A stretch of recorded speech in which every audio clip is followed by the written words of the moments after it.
நான் வாழ நீயே அர்த்தம் தந்தாய். உன்னை பார்க்கும் முன்பு நான் காகிதத்தின் வெண்மையடி, உன்னை பார்த்த பின்பு நான் வானவில்லின் வண்ணமடி.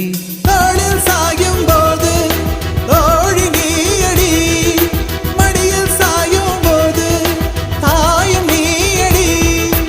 எங்கே இருந்தாய், எங்கே இருந்தாய், எப்படி நீயும் என்னுள் வந்தாய்.